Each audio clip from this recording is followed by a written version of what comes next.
আসসালামু আলাইকুম ভিউয়ার্স, আজকের ভিডিওতে আমি এজেড ট্যাবলেটটি নিয়ে আলোচনা করব।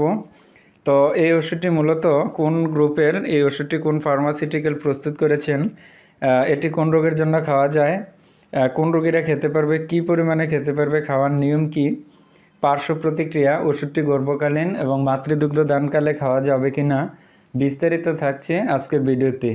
তাই আশা করি আপনারা প্রথম থেকে না টেনে পুরো ভিডিওটি দেখবেন। তো এই ভিডিওতে ওষুধটির কার্যকারিতা, সেবনবিধি, পার্শ্ব প্রতিক্রিয়া এবং বর্তমান বাজার মূল্য সহ বিস্তারিত আলোচনা করব। তাই না টেনে পুরো ভিডিওটি দেখতে থাকুন। ভিডিওটি শুরু করার পূর্বে আমার একটি অনুরোধ থাকবে, আপনি যদি এই চ্যানেলে নতুন হয়ে থাকেন দয়া করে চ্যানেলটিকে সাবস্ক্রাইব করে পাশে থাকা বেল আইকনটি প্রেস করে দিবেন পরবর্তী ভিডিওগুলো দেখার জন্য।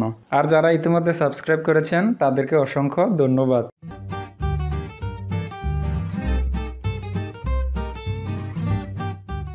এজেড ট্যাবলেটটি মূলত এটি এরিস্টো ফার্মাসিউটিক্যালের একটি প্রোডাক্ট। এজেড 500 মিলিগ্রাম ট্যাবলেট, এর গ্রুপের নাম হচ্ছে এজিথ্রোমাইসিন। আমরা প্রথমে ওষুধটির ফার্মাকোলজি সম্পর্কে সংক্ষেপে আলোচনা করব।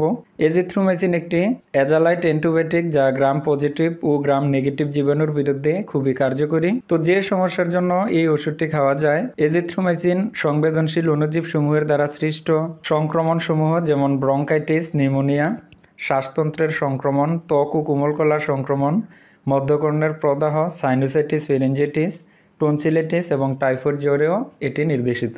তো বন্ধুরা, আপনারা বুঝতেই পারছেন এজেড ট্যাবলেটটি মূলত কোন রোগের জন্য খাওয়া যায়। এখন আমরা আলোচনা করব ওষুধটি খাওয়ার নিয়ম সম্পর্কে। প্রাপ্তবয়স্ক রোগীর ক্ষেত্রে প্রতিদিন একটি করে ট্যাবলেট দিনে একবার খেতে পারবে। এভাবে কমপক্ষে 5 দিন অথবা 7 দিন পর্যন্ত খাওয়া যাবে। তো যেহেতু এটি একটি অ্যান্টিবায়োটিক, তাই ওষুধটি আপনারা ডাক্তারের পরামর্শ ব্যতীত খাবেন না। শুধু অ্যান্টিবায়োটিক নয়, যে কোনো ওষুধ খাওয়ার পূর্বে অবশ্যই একজন রেজিস্টার্ড চিকিৎসকের পরামর্শ নেবেন। এখন আমরা জানবো ওষুধটি গর্ভকালীন এবং মাতৃদুগ্ধ দানকালে খাওয়া যাবে কিনা। গর্ভকালীন সময়ে এজেড 500 মিলিগ্রাম এই ট্যাবলেটটি না খাওয়াই ভালো।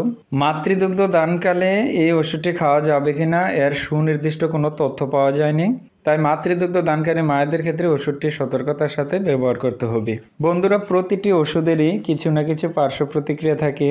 তেমনিভাবে অতিরিক্ত মাত্রায় এজেড 500 মিলিগ্রাম এজিথ্রোমাইসিন গ্রুপের এই ওষুধটি সেবন করলে কিছু কিছু রোগীর ক্ষেত্রে যে সমস্যাগুলো দেখা দিতে পারে, যেমন বমি বমি ভাব, বমি, মাথা ঘোরা, গুম গুম ভাব, দুর্বলতা, পরিপাকতন্ত্রের গোলযোগ, ডায়রিয়া, চুলকানি বা ত্বকের র্যাশ, এই ধরনের সমস্যা দেখা দিতে পারে।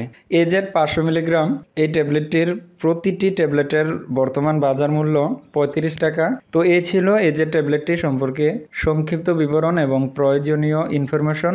ওষুধ সবসময় শিশুদের নাগালের বাইরে ঠান্ডা ও শুষ্ক স্থানে রাখবেন এবং ফার্মেসি থেকে ওষুধ ক্রয় করার সময় অবশ্যই ওষুধের মেয়াদ দেখে ওষুধ ক্রয় করবেন। তো দেখা হচ্ছে পরবর্তী ভিডিওতে। সবাই ভালো থাকবেন, সুস্থ থাকবেন। আল্লাহ হাফেজ।